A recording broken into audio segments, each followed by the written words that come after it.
Muy buenas noches, que la paz de Dios, la gracia de Dios continúe edificando sus vidas. Sean todos muy bienvenidos. Le damos gracias nuevamente al Señor por esta nueva oportunidad.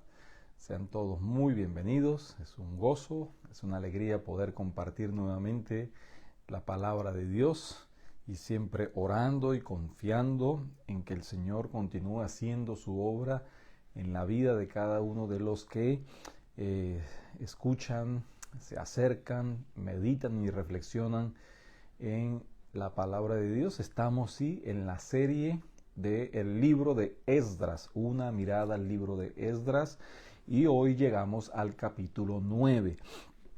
Ha sido una hermosa travesía, hemos sido edificados, hemos conocido más algunas verdades de la palabra de Dios, historia, hemos visto también principios, enseñanzas, mandatos que sabemos que el Señor usa para guiar, edificar a su iglesia. Así que hoy estaremos meditando en el capítulo 9. Nos estaría quedando solamente el capítulo 10 y terminaríamos el libro de Esdras. Ahora, vimos en el capítulo 8 cómo el Señor estaba proveyendo fortaleza, protección, recursos, y el pueblo entonces dispuesto a avanzar en la obra, a avanzar en este caso la reconstrucción de el establecimiento de la estructura de la ley, de los principios, de los mandatos, de los preceptos, el pueblo volviendo a reconstruir la palabra de Dios, trayéndola, ¿no?, para edificar la iglesia, el pueblo de Dios en este tiempo. Ya el templo había sido parcialmente, para esta época en el libro de Esdras ya había sido parcialmente construido, y ahora llega Esdras en ese éxodo por mandato del rey Artajerjes, y viene con recursos, viene con sacerdotes, con levitas, y allí llega, descansa por 3 días y comienza entonces a enseñar, a proclamar, a traer de nuevo entonces la ley, la palabra de Dios. Pero en ese proceso sucede algo, ¿no? Por eso comienza el capítulo 9 diciendo: acabadas estas cosas, ¿no?, las que antes mencionamos. Por un momento parecía que todo iba bien, que todo estaba siendo puesto en su lugar, que nuevamente estaban ofreciéndose los sacrificios, nuevamente estaban haciendo servicios de adoración, pero le llega un reporte, porque en la medida en que la palabra nuevamente está siendo enseñada a través de los profetas y a través de los sacerdotes y los levitas que llegaron junto con Esdras, y ya el profeta Ageo y Zacarías habían también puesto allí su parte, entonces se encuentran con una situación, ¿no? Y la situación es la siguiente: llegan algunos príncipes, estos príncipes pueden ser los líderes de las casas paternas, y le traen un reporte, y nuevamente entonces habla el mismo Esdras, y él dice: vinieron a mí diciendo, el pueblo de Israel y los sacerdotes y levitas no se han separado de los pueblos de las tierras, de los cananeos, heteos, fereceos, jebuseos, amonitas, moabitas, egipcios y amorreos, y hacen conforme a sus abominaciones. Entonces le llega ese reporte a Esdras, y sabemos que el pueblo de Dios ha sido llamado, ha sido santificado, apartado por Dios, y aquí usa el término no se han separado, es decir, también el término santidad significa separado con un propósito, ¿no?, por Dios y para Dios. Y vemos que entonces ellos no se habían separado de los pueblos que estaban allí alrededor de Jerusalén. Y estos pueblos eran pueblos idólatras, había un sincretismo, había idolatría, había paganismo, había toda una serie de sacrificios a dioses falsos, había sacrificios y presentaban entonces holocaustos a todos los ídolos de alrededor, y por lo tanto este reporte le duele en lo profundo del corazón a Esdras y menciona básicamente los que estaban participando principalmente eran los líderes, dice tanto el pueblo, pero también los sacerdotes y los levitas, ¿no? Eran todos, ¿no?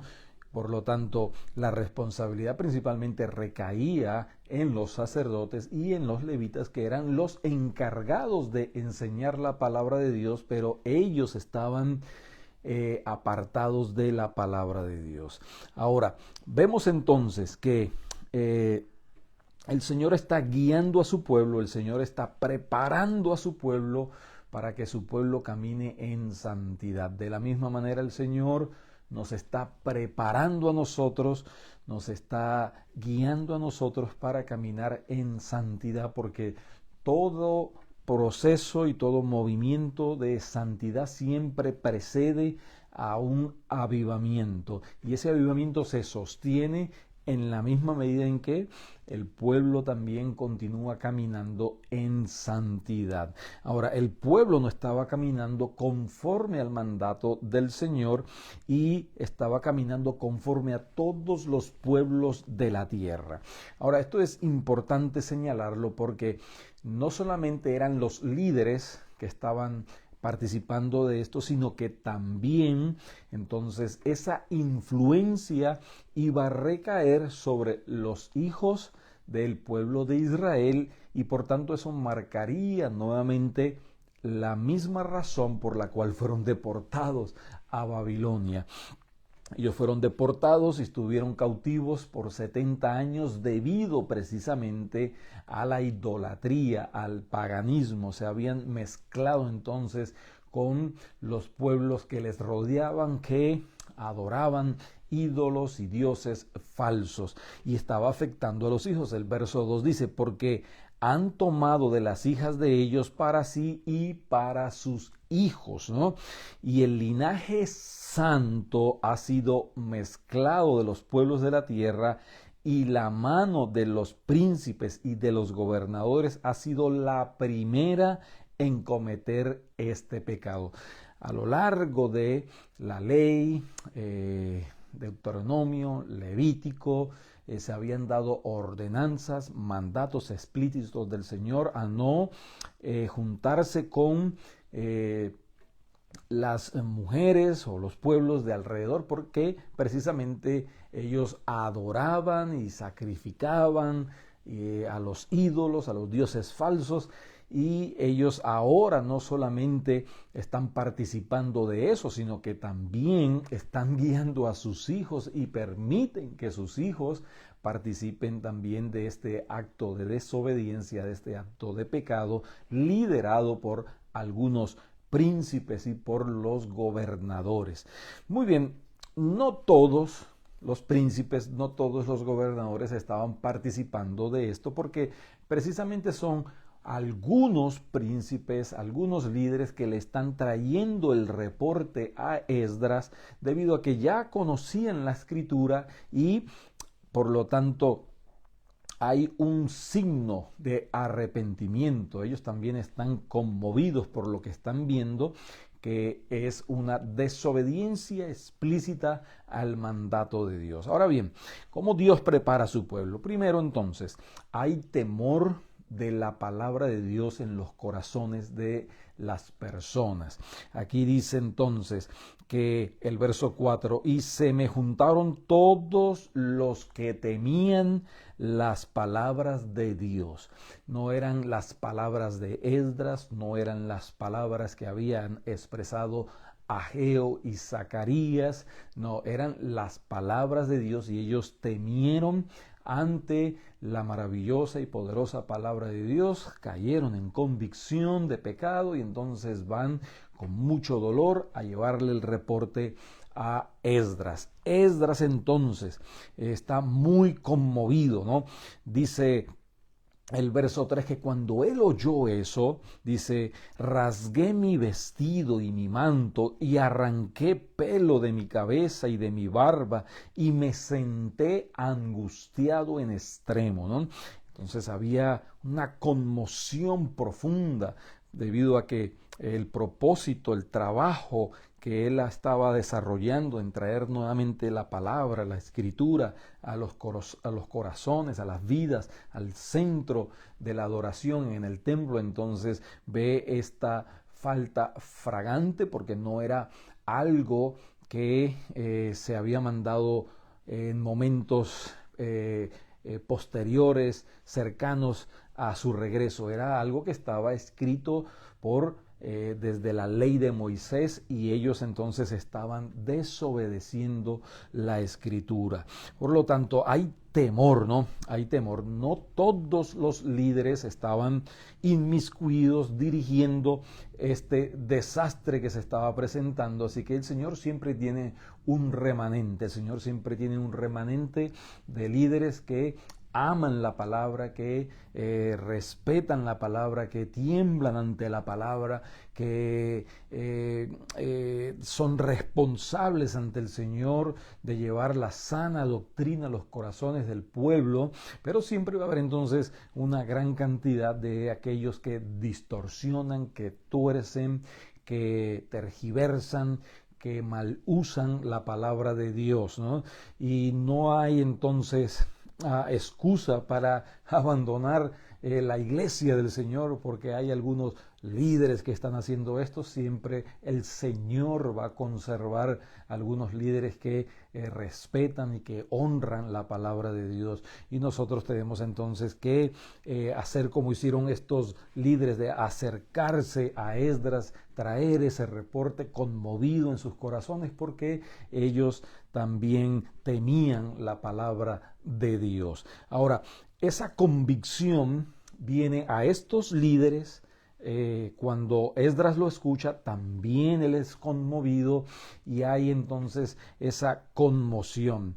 Pero hay algo precioso en la actitud que toma Esdras, porque Esdras no empieza a acusarlos, Esdras no empieza a señalarlos, él no empieza a ponerse en una actitud represiva, al contrario, hace algo maravilloso. Él comienza a orar, a interceder, y no solamente él ora, intercede por el pueblo, sino que él mismo entonces se cuenta como uno de ellos. ¿Por qué? Porque él era parte del pueblo de Dios, y eso es un principio que nos enseña el Nuevo Testamento. Cuando un miembro del cuerpo de Cristo se duele todo las partes del cuerpo, y cuando alguien entonces cae, nosotros nos dolemos juntamente con ellos, y así entonces debe ser nuestra actitud. Miren los verbos, ¿no? Como que usa Esdras en esta oración.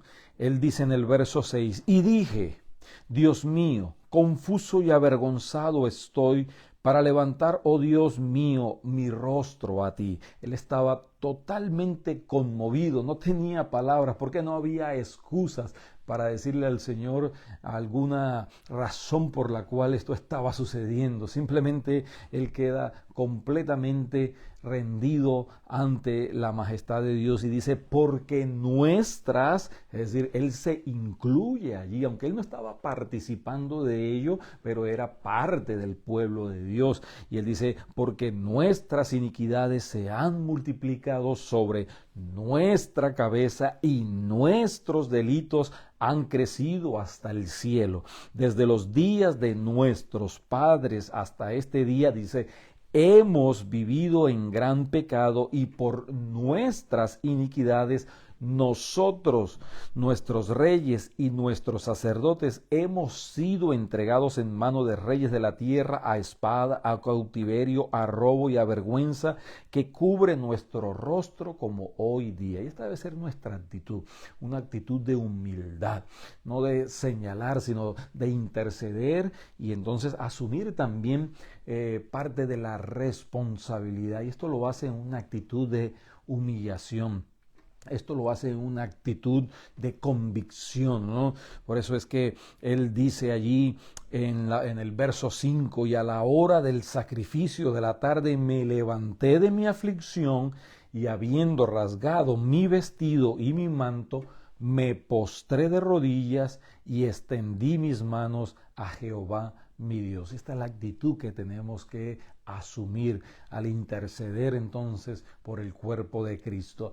Que nosotros también podamos aprender de esta lección maravillosa. La iglesia, nosotros parte de la iglesia, nos hemos desviado, podemos ser propensos a desviarnos, podemos ser propensos a cometer errores. Señor, guárdanos, líbranos, dependemos de ti, guarda tu iglesia, guía a tu iglesia, ¿no? Entonces hay una actitud de convicción.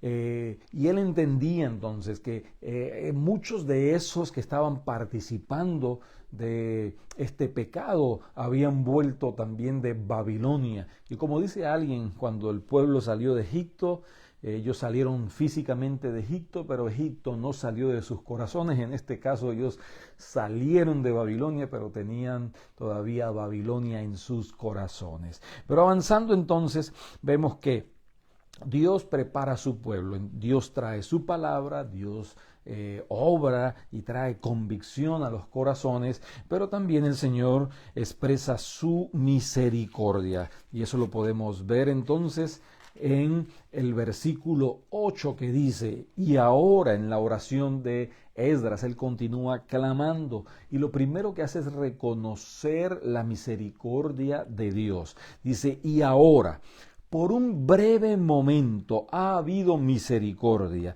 de parte de Jehová nuestro Dios. El Señor es misericordioso, su misericordia está extendida, pero no es asunto de abusar de la misericordia del Señor. Dice, por un breve momento, y en ese breve momento, en ese tiempo del Señor, en esa ocasión especial, nosotros tenemos que rendirnos completamente, asumiendo la misma actitud que tiene Esdras al clamar al Señor, porque es por la misericordia del Señor.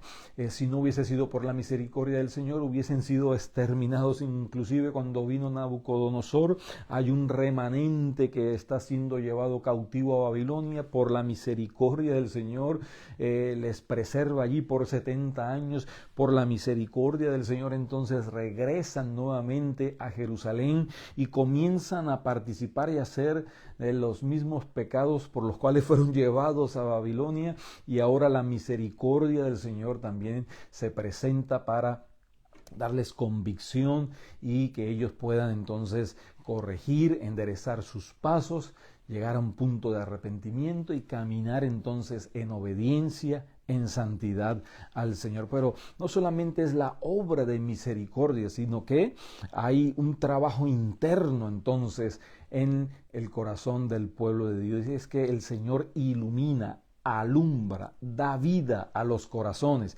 Dice el verso 8, dice, y ahora por un breve momento ha habido misericordia de parte de Jehová nuestro Dios para hacer que nos quedase un remanente libre y para darnos un lugar seguro en su santuario, a fin de alumbrar nuestro Dios nuestros ojos y darnos un poco de vida en nuestra servidumbre. Qué hermoso es ver que no solamente el Señor les expresa misericordia, sino que también da vida, ilumina, alumbra sus corazones, les da un lugar seguro. Ese mismo lugar seguro es el santuario del Señor, participando de la presencia del Señor en sus vidas. Así que allí vemos cómo el Señor extiende su misericordia y el Señor entonces hace esa obra de iluminación, alumbrando y dando vida. Ahora, más adelante entonces vemos que también el Señor hace esa obra, ¿no? de dar esa gracia, ¿no? Y ellos pueden entonces confiar solo y únicamente en la palabra de Dios. Dice el verso 10, pero ahora, ¿qué diremos? Oh Dios nuestro, después de esto, porque nosotros hemos dejado tus mandamientos. Qué actitud más preciosa la de Esdras, ¿no? Hemos dejado tus mandamientos. Él no estaba participando de ello, pero él como parte del pueblo, entonces él reconoce que como nación, como pueblo, han dejado, han abandonado el mandamiento del Señor. Y el verso 14 dice, ¿hemos de volver a infringir tus mandamientos? Vamos a seguir entonces en esta misma actitud. No es el deseo, y por eso estamos intercediendo, por eso estamos clamando para que tú vuelvas otra vez a dar esa obra de misericordia, de iluminación y de gracia para tu pueblo. Y ahí termina en el verso 15 diciendo, oh Jehová Dios de Israel, tú eres justo, puesto que hemos quedado un remanente que ha escapado como en este día. Henos aquí delante de ti en nuestros delitos, porque no es posible estar en tu presencia a causa de esto. Él reconoce que puede estar solo y únicamente en la presencia de Dios por la justicia de Dios. Y nosotros en el día de hoy, por la obra de Cristo Jesús, somos justificados por la fe. Somos justificados y tenemos paz para con Dios por medio de Cristo Jesús. El justo murió por los injustos.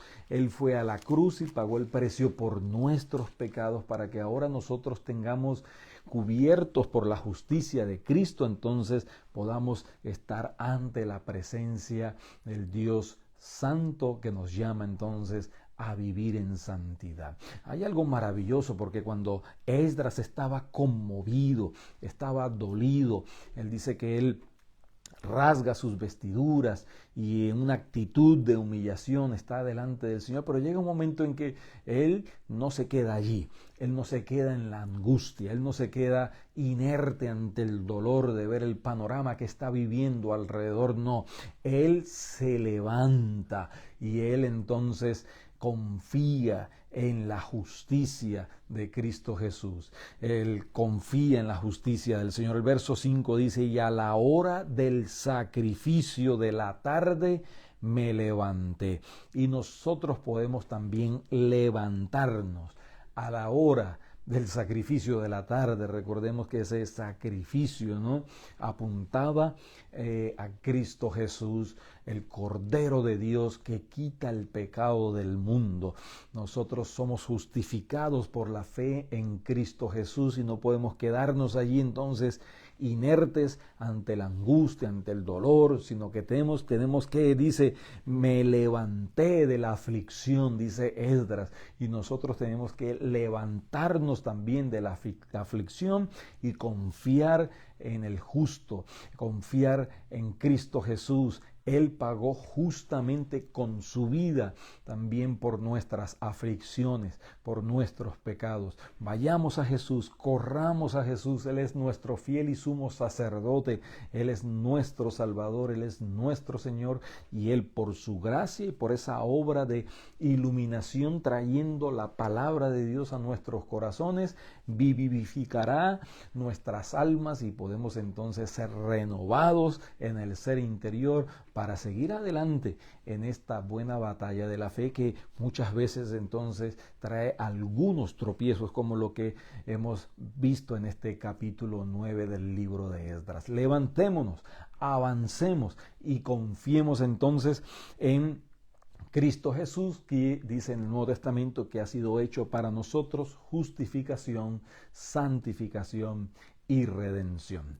Gracias, Señor, gracias por tu palabra, gracias, Padre de la Gloria, porque nosotros, Señor, así como también podemos en algún momento quizás, Señor, líbranos, Padre de la Gloria, de caminar en dirección contraria a tu palabra. Nosotros podemos ser nuevamente atraídos a ti por tu misericordia, por tu, Señor, iluminar nuestros corazones y por darnos vida. Ayúdanos, Señor, en esos tiempos de misericordia extendida sobre tu pueblo, a nosotros valorar y apreciar ese sacrificio precioso, maravilloso, único que tu Hijo amado Cristo Jesús hizo en la cruz del Calvario para nuestra justificación. Gracias, Señor. Bendice a tu pueblo, bendice a todo aquel que está escuchando y que se levante de la aflicción y corra, Señor, a tus pies, corra, Señor, a recibir de ti la gracia y el perdón para seguir adelante. Te lo pedimos, Señor, en esta hora, dándote gracias en el nombre de Jesús, nuestro Señor y nuestro Salvador. Mis amados, como cada miércoles, una mirada al libro de Esdras, y de la misma manera les invitamos, les animamos. El Señor está haciendo maravillas en medio de su pueblo. Allí en el servicio de alabanza, de adoración, domingos 11 de la mañana, no se lo pueden perder. Cada domingo, Alianza Cristiana y Misionera, Casa de Oración, Brandon, Florida. Dios les bendiga, Dios les guarde.